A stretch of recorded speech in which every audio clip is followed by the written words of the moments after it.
আসসালামু আলাইকুম। ভূতের রাজ্য ইউটিউব চ্যানেলে আপনাদের সকলকে স্বাগত জানাচ্ছি। আশা করি সবাই ভালো আছেন, সুস্থ আছেন।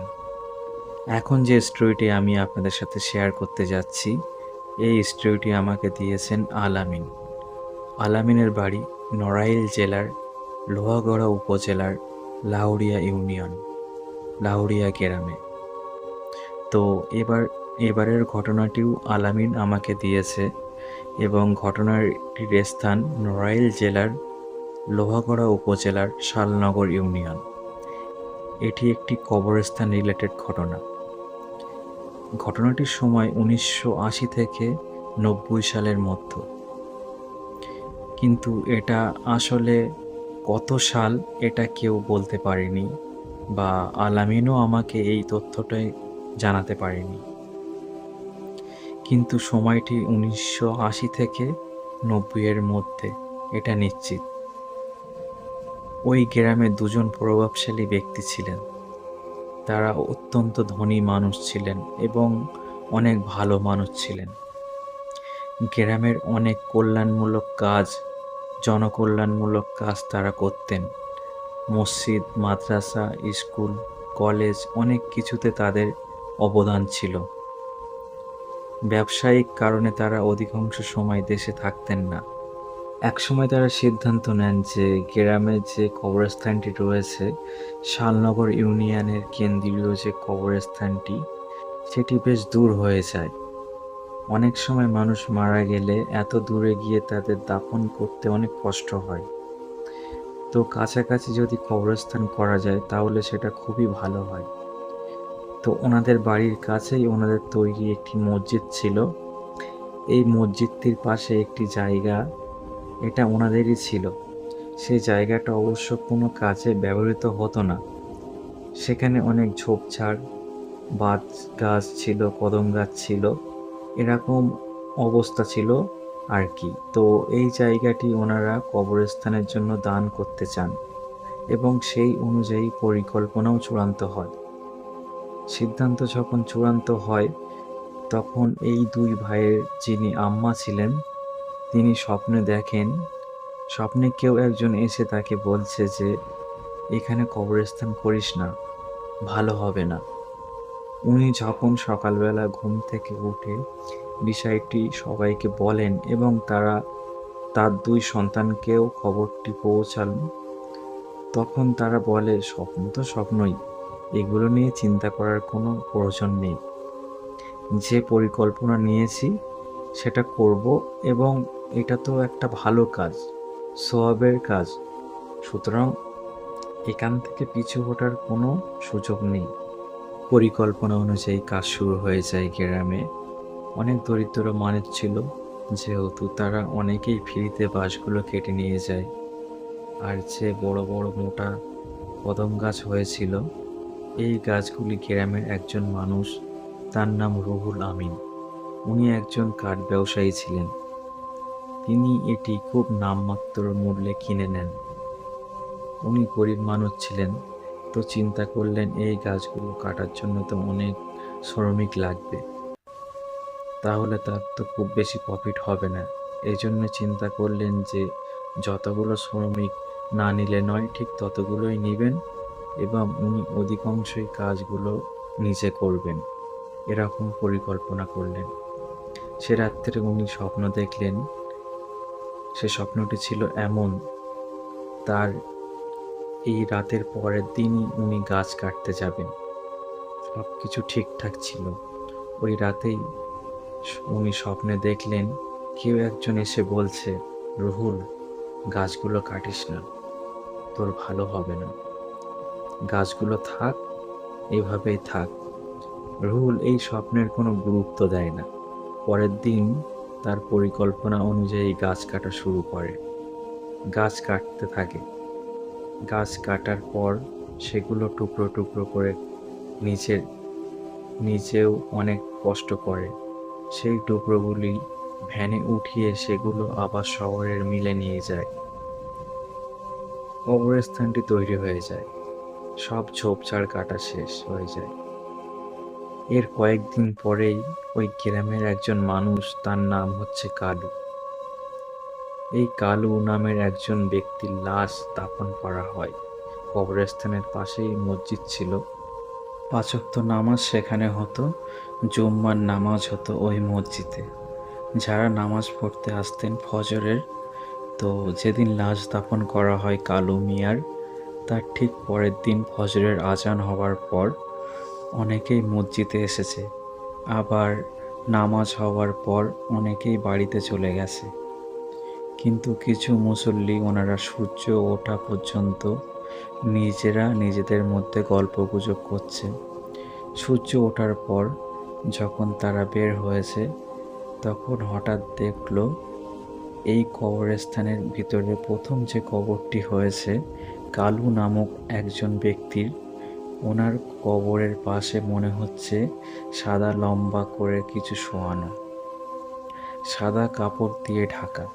মুসল্লিরা কৌতূহলী হয়ে কবরস্থানের ভিতরে ঢুকে তারা যেটা দেখতে পান সেটা দেখার জন্য অবশ্যই তারা প্রস্তুত ছিলেন না। তারা দেখেন কালুর কবর খোঁড়া, কালুর লাশটি কবরের বাইরে রেখে দেওয়া। তারা নিজেরাও আলোচনা করছিলেন যে আচ্ছা, এটা নিশ্চয়ই কোনো শিয়াল বা অন্য কিছুতে করে থাকবে। আবার তারা লক্ষ্য করলেন যে শিয়াল যদি করেই থাকবে, তাহলে কাপড় মোড়ানো লাশের শরীরে কোনো ক্ষত নাই, কাফনের গায়ে কোনো ক্ষত নাই, একদম ঠিক যেভাবে লাশ দাফন করা হয়েছিল গতকাল, ঠিক তেমনই আছে। শিয়াল বা কোনো হিংস্র জন্তু যদি লাশ এখান থেকে টানে, তাহলে এরকম তো হওয়ার কথা না। কাপড় এক জায়গায় থাকবে, ডেড বডি এক জায়গায় থাকবে, লাশের গায়ে ক্ষত সৃষ্টি করবে, এলোমেলো থাকবে সব কিছু। কিন্তু মনে হচ্ছে খুব সুন্দরভাবে কোনো মানুষই কবরটি খুঁড়েছে, সুন্দরভাবে বাঁশগুলো একপাশে রাখা এবং লাশটা একপাশে সুন্দর করে রেখে দেওয়া। তখন কেউ কেউ বলেন মনে হয় কোনো লাশ চোর বা কোনো কাফন চোর এই কাজটি করতে পারে। তো কাফন চোর যদি করে থাকে, তাহলে কাফন তো নেয়নি, এটা কেন হলো? আবার লাশ চোর যদি এসে থাকে, তাহলে লাশের তো কোনো অঙ্গ প্রত্যঙ্গ, কোনো ক্ষত দেখা যাচ্ছে না, তাহলে কে এই কাজটি করলো? তখন তারা চিন্তা করলো হয়তো বা কাজটি করার চেষ্টা করতে গেছিল, মানুষজন চলে এসেছে, এই জন্যে মনে হয় পারেনি। যাই হোক, গ্রামের আরও কিছু লোকের ডাকা হয়, ডেকে ওই কবরেই কালুকে আবার কবরস্থ করা হয়। পরের দিন ফজরের নামাজের পর কবরস্থানের মধ্যে আবারও সেম ঘটনা দেখা যায়। কালুর লাশ কবরের বাইরে, ঠিক যেমনটা গতকাল ছিল। মুসল্লিরা চিন্তা করে কে এই কাজটি করছে, কেনই বা করছে? লাশ চুরি করার উদ্দেশ্য করে থাকে, তাহলে তো তারা চুরি করছে না, কাফনও চুরি করছে না, লাশের গায়ের কোনো ক্ষত সৃষ্টি করছে না, অঙ্গ প্রত্যঙ্গ কেটে নিয়ে যাচ্ছে না, তাহলে এই কাজটি কে করছে তারা বুঝতে পারে না। আবারও ওই দিনের মতো কালুকে কবরস্থ করা হয়। তৃতীয় দিন একই ঘটনা ঘটে। এবার গ্রামের লোকজন সমবেত হয়ে আলোচনায় বসে যে এই কাজটি কে করতে পারে। ওই সময় ওই জায়গাতে রুহুল আসে। এই দুদিন কিন্তু রুহুল আসেনি এখানে, কিন্তু তৃতীয় দিন আসে। আসার পরে রুহুল বলে, যেহেতু বারবার লাশটি কবরের বাইরে কেউ রেখে দিচ্ছে, এখানে কবর দেওয়ার দরকার নাই, অন্য জায়গায় কবর দাও। কিন্তু গ্রামের লোকজন বলে, কেন আমরা অন্য জায়গায় কবর দেব? কিছু দুষ্ট লোকের কারণে তো আমরা এভাবে একটা মানুষের লাশকে আর এক জায়গায় সরাতে পারি না। কালুকে আবারও ওই একই কবরে রাখা হয়। অদ্ভুত ব্যাপার, চতুর্থ দিন কিন্তু আর কোনো ঘটনা ঘটেনি, একদম স্বাভাবিক। চতুর্থ দিন আর কালুর লাশকে কবরের বাইরে দেখা যায় না। সবাই ভাবে যে ঝামেলা হয়তো শেষ। এর কয়েকদিন পরে স্থানীয় আরেকজন ব্যক্তি, তার নাম হচ্ছে সমেত, আসলে তার নাম আব্দুল সামাদ, গ্রামের লোকজন তাকে সমেত নামেই চেনে। তো সমেত নামের একজন ব্যক্তি মারা যান। মারা যাওয়ার পর তাকে দাফন করা হয়। অদ্ভুত ব্যাপার, পরের দিন একই ঘটনা ঘটে। সমেতের লাশ কবরের বাইরে, ঠিক যেমনটি কালুর লাশ ছিল। তারা চিন্তা করে আবার শুরু হয়েছে একই ঝামেলা। কে করছে এটা? খুব বিরক্ত হয় গ্রামের মানুষ। এই খবরটি তখন বিদেশে থাকা ওই দুই প্রভাবশালী ভালো মানুষ, দুই ভাইয়ের কাছে পাঠানো হয়। তখন তারা দুজন বলে যে, তোমরা এখানে পাহারাদার বসাও, কে এই কাজটি করে তাকে ধরো। পাহারার জন্য খুব সাহসী 4 জন করে মানুষ রাখো, এদের যত খরচ লাগে আমি দিব, কিন্তু তোমাদেরকে ফাইন্ড আউট করতে হবে যে কে এই কাজটি করছে এবং এই ঘটনাটি বন্ধ করতে হবে। সত্যি তাই, সমেত মিয়া মারা যাওয়ার পর যখন প্রথম দিন একই ঘটনা ঘটে, তাকে ওই কবরে সমাহিত করা হয়। দ্বিতীয় দিন থেকে 4 জন সাহসী মানুষ পাহারায় বসানো হয়।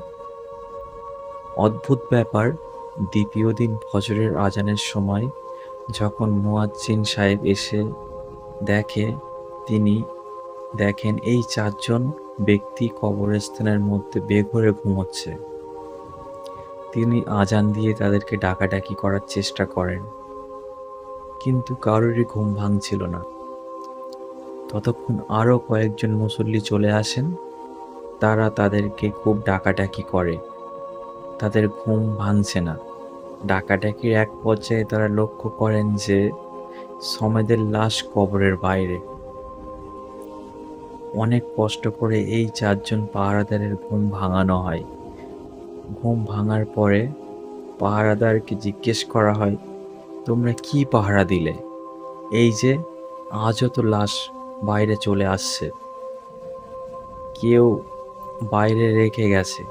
তখন ওই 4 জন ব্যক্তি বলছে যে, আমরা তো ঠিকঠাক মতোই পাহারা দিচ্ছিলাম। গভীর রাতে হঠাৎ এমন একটি অদ্ভুত সুন্দর সুঘ্রাণ আমাদের নাকে আসে, তখন আমাদের প্রচণ্ড ঘুম পায়। এরপর আমাদের আর কিছু মনে নেই। গ্রামবাসী তাদের এই বক্তব্যে আসলে সন্তুষ্ট হয় না, খুব বিরক্ত হয়। ওই দিনেই ওই 4 জনকে চেঞ্জ করে পরের দিন নতুন 4 জনকে রাখা হয়। কিন্তু তৃতীয় দিনও একই ঘটনা ঘটে। ফজরের সময় মুয়াজ্জিন সাহেব এসে দেখে 4 জন ঘুমাচ্ছে এবং এমন ঘুম যে তাদের ঘুম ভাঙানোই যায় না। পরে আরও লোকজন আসে, তাদেরকে ঘুম ভাঙানো হয়। তারা একই রকম ব্যাখ্যা দেয় যে রাতে একটা অদ্ভুত সুন্দর সুঘ্রাণ, তারা সকলে একসঙ্গে ঘুমিয়ে পড়ছে। এরপর তাদের আর কিছু মনে নেই। তৃতীয় দিন আবারও সেই রুহুল আসে। আসার পরে বলে, যেহেতু সমেত মিয়ার সাথেও একই ঘটনা ঘটছে, ওনার লাশটা অন্য জায়গায় কবর দাও, এখানে কবর দেওয়ার দরকার নাই। কিন্তু গ্রামবাসী তাতে রাজি হয় না। গ্রামবাসী উল্টে রুহুলকে তিরস্কার করে এবং তৃতীয়বারের মতো ঠিক কালু মিয়ার মতো সমেত মিয়ার লাশও কবরে রাখা হয়। অদ্ভুত ব্যাপার, চতুর্থ দিন আর কোনো ঘটনা ঘটেনি, স্বাভাবিক। টানা বেশ কয়েকদিন হয়ে যায়, কোনো ঘটনা ঘটে না। এভাবে প্রায় 1 মাস 1.5 মাস কেটে যায়। কারণ এই সময়ের মধ্যে আসলে ওই গ্রামে কেউ মারা যায়নি, নতুন করে কোনো খবরও হয়নি। লোকজন এই বিষয়টা একদম ভুলতে বসেছিল। ওইদিকে যেই রুহুল, যিনি ওই কদম গাছগুলি কেটেছিলেন, উনি শুরুতে অবিবাহিত ছিলেন। যখন কবরস্থানটা তৈরি করা হয় তখন অবিবাহিত ছিলেন। এই 1-1.5 মাসের মধ্যে, বিশেষ করে এই সমেত মিয়া যখন মারা যান, তার লাশের সাথে এই ঘটনা ঘটে যাওয়ার পর 1-1.5 মাস যেহেতু হয়ে গেছে, এই 1-1.5 মাসের মধ্যে উনি বিয়ে করেন। একদিন রাতে ওনার স্ত্রী খেয়াল করেন যে রুহুল বিছানায় নেই। রাতের বেলা সাধারণত গ্রামের বাড়িতে, যে সমস্ত ঘরবাড়িতে ইলেকট্রিসিটি নেই, একটি হারিকেন জ্বালানো থাকে। হারিকেনের আলোটি অনেক অল্প করে দেওয়া থাকে। ঠিক আমরা যেমন ঘরের মধ্যে ড্রিম লাইট জ্বালিয়ে রাখি, ঠিক ড্রিম লাইটের কাজ করে সেই হারিকেনটি। হারিকেনের খুব আবছা আলোয় রুহুলের স্ত্রী লক্ষ্য করেন যে রুহুল ঘরে নেই। তিনি চিন্তা করেন যে ঘরে নেই, গরমের সময় হয়তো ফ্লোরে ঘুমিয়ে আছে কিনা। ফ্লোরের দিকে তাকিয়ে যতটুকু বুঝতে পারেন আবছা আলোতে যে রুহুল ঘরে নেই। উনি হারিকেনের আলোটা বাড়িয়ে দেন। বাড়ানোর পরে অদ্ভুত ব্যাপার, উনি লক্ষ্য করেন ঘরের দরজা বন্ধ, কিন্তু ঘরের কোথাও রুহুল নেই।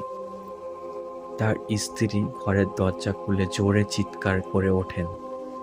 দেখেন যে তার স্বামী মানে রুহুল ঘরের বারান্দার উপরে অচেতন অবস্থায় পড়ে আছে। সারা গায়ে ধুলো, কাদা, মাটি এগুলো মাখানো। তিনি যখন বারবার চিৎকার করছিলেন, এর মধ্যে রুহুলের জ্ঞান ফেরে। রুহুল তাকে বলে, এই চিৎকার করো না, থামো থামো। এই বলে স্ত্রীর মুখ চেপে ধরে, শব্দ করো না। তখন স্ত্রী বলে, তুমি বাইরে এলে কিভাবে? ঘরের দরজা বন্ধ। বলে যে, সব বলছি, আগে আমি গোসল করে আসি, তোমাকে সব খুলে বলছি। রুহুল গোসল করে আসে। গোসল করে আসার পর তার স্ত্রী তার শরীরে সরিষার তেল মাখাতে শুরু করে। মাখাতে মাখাতে হঠাৎ তার স্ত্রী রুহুলের পিঠের দিকে খেয়াল করে দেখে রুহুলের পিঠে 3টি মোটা মোটা দাগ। দুটো দাগ বেশ পুরনো মনে হচ্ছে এবং একটি দাগ মনে হচ্ছে মাত্র হয়েছে। এই দাগগুলো এমন ছিল যে লোহার শিক পুড়িয়ে যদি গায়ে ছ্যাঁকা দেওয়া হয়, ঠিক তেমন দাগ হয়ে যায়, ঠিক তেমন দাগ। তার স্ত্রী তাকে জিজ্ঞেস করে যে, তোমার শরীরে এই 3টি দাগ কোথা থেকে আসলো? তখন রুহুল এই দাগের বিষয়ে কিছুই বলতে পারে না, কারণ রুহুল জানতই না তার পিঠে দাগ আছে। তখন তার স্ত্রী বলে যে, তুমি বলো কেন এই দাগ হলো এবং এই যে ঘটনাটি ঘটলো দরজা বন্ধ থাকা সত্ত্বেও তুমি কিভাবে ঘরের বাইরে গেলে? তখন রুহুল কিছু বিষয় বলে। রুহুল বলে যে এই যে কালু এবং সমেত, যাদের লাশ 3 বার কবরের বাইরে রাখা হয়েছে, তুমি কি জানো এই কাজটি কে করেছে? রুহুলের স্ত্রী বলে, না, জানি না। বলে, এই কাজটি আমিই করি এবং আজ রাতেও এই গ্রামে একজন মহিলা মারা গিয়েছিল। রাতে তাকে দাফন করা হয় এবং তার লাশটিও আমি মাত্র কবরের বাইরে বের করে রেখে এসেছি। তার স্ত্রী বলে যে, তুমি কেন এই কাজটি করছো? এমন জঘন্য কাজ কেন করছো? তখন রুহুল বলে যে, আমি তো আসলে করি না, আমাকে দিয়ে করানো হয়। গভীর রাতে হঠাৎ আমি অদ্ভুত সুন্দর সুঘ্রাণ পাই। এই সুঘ্রাণ পাওয়ার সাথে সাথে কেউ আমাকে বলে, রুহুল, কাজের সময় হয়েছে, চলো। তখন আমার শরীরের উপর কোনো নিয়ন্ত্রণ থাকে না। মনে হচ্ছে কেউ আমাকে হাঁটিয়ে নিয়ে চলে যাচ্ছে, কিন্তু আমি কিছু বুঝতে পারি না। মনে হয় আমি আধো ঘুম আধো জাগ্রত অবস্থায় আছি, কিছু বুঝতে পারি না। আমি হাঁটতে হাঁটতে সেই কবরস্থানের কাছে চলে যাই।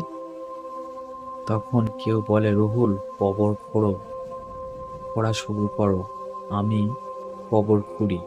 কবর খোঁড়ার শেষে কেউ বলে, রুহুল, লাশটি সুন্দর করে উঁচু করে কবরের বাইরে রেখে দিয়ে চলে যাও। আমি কবরের বাইরে লাশটি রেখে চলে যাই, কিন্তু চলে যাওয়ার সময় তারপরে আমি সব কিছু ভুলে যাই। তারপরে আমি সেন্সলেস হয়ে যাই। যখন জ্ঞান ফেরে তখন আমি দেখি আমার ঘরের মেঝেতে পড়ে আছি, অথবা ঘরের বারান্দায় পড়ে আছি, অথবা কলপাড়ে পড়ে আছি। প্রতিবারই একই রকমের ঘটনা ঘটছে, কিন্তু এটি আমি ইচ্ছা করে করি না। প্রিয় লিসেনার্স, পরের দিন সকালবেলা সত্যি শোনা যায় যে ওই কবরস্থানে তৃতীয়বারের মতো যে মহিলার কবর হয়েছিল, সেই রাতে সকালবেলা দেখা গেল যে তার লাশটিও কবর থেকে বাইরে বের করে রাখা। কিন্তু কে করেছে গ্রামবাসী তখন জানে না। এদিকে তার স্ত্রী রুহুলকে বলে যে এভাবে চলতে পারে না, এর একটা সমাধান দরকার। কিন্তু এই কথা তো কাউকে বলতে পারছে না। গ্রামের লোকজন যদি জানে যে রুহুল এই কাজটি করে, তাহলে কি অবস্থা হবে? গ্রামবাসী ক্ষেপে যাবে। তখন রুহুলের স্ত্রী রুহুলকে তার মায়ের কাছে নিয়ে যায়, মানে রুহুলের শাশুড়ির কাছে নিয়ে যায়। শাশুড়ির কাছে বিষয়টি বলে। শাশুড়ি একজন খুব ভালো হুজুরের সাথে পরিচয় ছিল। তিনি সেই হুজুরের কাছে নিয়ে যান। তখন হুজুর বলে, আসলে রুহুল যে গাছটি কেটেছিল, কদম গাছ, এই কদম গাছে খুব শক্তিশালী একটি জিনের পরিবার বসবাস করত। তারা তাকে স্বপ্ন দেখিয়েছিল, কিন্তু তারপরও রুহুল সে গাছটি কাটে, এবং ওই জিনেরা বলেছে যে রুহুল ঠিক যেভাবে গাছগুলো টুকরো টুকরো করে কেটে নিয়ে গেছে, আমার পরিবারকে ছিন্ন বিচ্ছিন্ন করে দিয়েছে, রুহুলের জীবনকেও আমি এরকম ছিন্ন বিচ্ছিন্ন করে দিব। এই জন্যই রুহুলকে দিয়েই এই লাশগুলো কবর থেকে উঠিয়ে রাখছে। এটা রুহুলের শাস্তি। আর যাতে মানুষ ভয় পেয়ে এই কবরস্থানে আর ব্যবহার না করে, এই জন্যই এই কাজগুলো করানো হচ্ছে। এখন এর সমাধান কি? তখন হুজুর বলে যে আমি একটু তেল পড়া ঝাড়ফুঁক এবং একটি তাবিজ হাতে বেঁধে দিলাম। যতদিন হাতে তাবিজ থাকবে ততদিন ওর কোনো সমস্যা হবে না। কিন্তু খেয়াল রেখো, এই তাবিজ যেন না পড়ে যায়। তাবিজ পড়ে গেলে তখন কিন্তু আবার রুহুলকে দিয়েই এই কাজ করানো শুরু হবে। রুহুল চলে যায় সেখান থেকে। মজার বিষয় হচ্ছে ওই কবরস্থানে আরও কবর হয়েছে। 1 বছর বা প্রায় 1.5 বছরের মধ্যে বেশ কিছু কবর হয়েছে, কিন্তু ওই কবরগুলোর সাথে আর সেই ঘটনা ঘটেনি। কবরগুলো স্বাভাবিক ছিল। গ্রামবাসীরা ভুলেই গিয়েছিল যে এখানে আর কোনো পাহারা বসাতে হবে বা এই টাইপের ঘটনা ঘটেছিল, তাদের আর মনেই নেই। তারা ভেবেছে সব কিছু স্বাভাবিক হয়ে গেছে। এক রাতে গ্রামবাসীর কাছে খবর আসে যে স্থানীয় রঘুনাথপুরের মাদ্রাসার যিনি প্রধান শিক্ষক, নাম হচ্ছে হাফেজ মাওলানা মোহাম্মদ হাসান, যাকে সবাই স্থানীয়ভাবে সেলিম হুজুর নামেই জানে। তিনি সেলিম হুজুর নামে পরিচিত। অত্যন্ত বুজুর্গ একজন মানুষ ছিলেন এই সেলিম হুজুর। সেলিম হুজুরের জানাজাতেও রুহুল আমিন শরিক হন। সেলিম হুজুরকেও ওই একই কবরস্থানে দাফন করা হয়। দাফন করে রুহুল বাড়িতে চলে আসে। বাড়িতে এসে স্ত্রীর সাথে বসে খাওয়া দাওয়া করে শুয়ে পড়ে। গভীর রাতে হঠাৎ তার স্ত্রী এবং রুহুল একসাথে সেই অদ্ভুত সুন্দর সুঘ্রাণ তারা উপলব্ধি করে। তখন রুহুল বলে যে, এই যে দেখেছো, এই শুনছো, সেই সুঘ্রাণ কিন্তু আমি পাচ্ছি। আমাকে আবার কাজে যেতে হবে। আমাকে আর কেউ আটকিয়ে রাখতে পারবে না। তার স্ত্রী তখন খেয়াল করে রুহুলের হাতে সেই তাবিজটা আর নেই। হয়তোবা কোনো কারণে তাবিজটি খুলে গেছে। তার স্ত্রী স্পষ্টভাবে বুঝতে পারে যে সে তার নিজের উপর কন্ট্রোল হারিয়ে ফেলছে। মানে তার স্ত্রী যে রুহুলকে বাধা দেবে, সেই ক্ষমতা তার নেই। রুহুলের স্ত্রীও জাগ্রত অর্ধ ঘুমে এমন অবস্থায় চলে যায়। সে খালি কিছুটা দেখতে পাচ্ছে যে রুহুল চলে যাচ্ছে ঘরের বাইরে। ওদিকে রুহুলের একই অবস্থা, তারও শরীরের উপরে নিয়ন্ত্রণ নেই। কেউ রুহুলকে বলছে, রুহুল চলো, কাজ শুরু করতে হবে। রুহুল চলে যায়। রুহুল কবরের কাছে যায়। কেউ বলে, রুহুল কবর খোঁড়ো, শুরু করো। রুহুল কবর খোঁড়া শুরু করে। কবর খোঁড়া শেষে কেউ বলে, রুহুল লাশটি উপরে ওঠাও। রুহুল যখনই লাশটির উপরে ওঠায়, হঠাৎ ওই লাশটি তার একটি হাত দিয়ে রুহুলের হাতকে চেপে ধরে। এমনভাবে চেপে ধরে মনে হচ্ছে যে রুহুলের হাড়গোড় ভেঙে গুঁড়ো গুঁড়ো হয়ে যাচ্ছে। এরপর রুহুলের আর কিছু মনে নেই। পরের দিন ফজরের সালাতের পর মসজিদের মুসল্লিরা দেখে যে সেলিম হুজুরের কবর যেটা রাতে হয়েছিল, ওই কবরের এক পাশে একটা মাথা দেখা যাচ্ছে এবং দুই হাত দুই দিকে ছড়িয়ে আছে। লোকজন তাড়াতাড়ি কাছে যায়।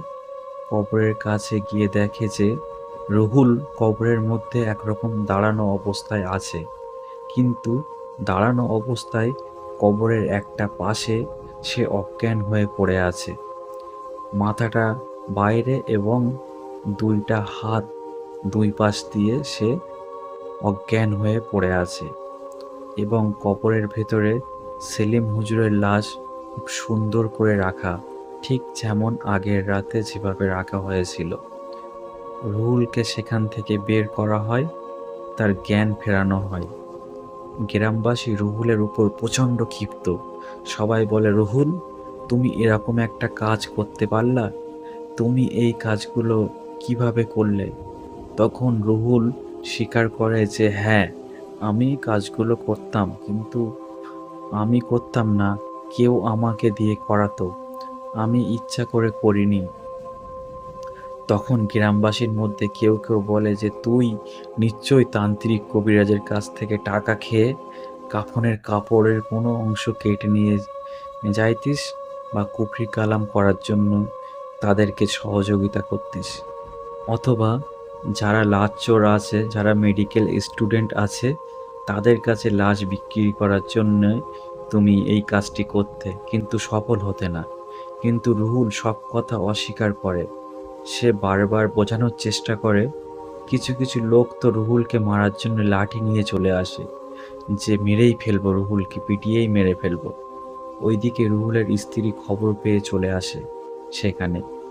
এসে সবাইকে বিষয়টি খুলে বলে এবং সাক্ষী হিসেবে যে হুজুরের কাছ থেকে তাবিজ এবং তেল পড়া পানি পড়া নিয়ে এসেছিল তারও রেফারেন্স দেওয়া হয়। তার সাথে যোগাযোগ করে ঘটনাটা সত্যতা পাওয়া যায়, গ্রামবাসী বিশ্বাস করে।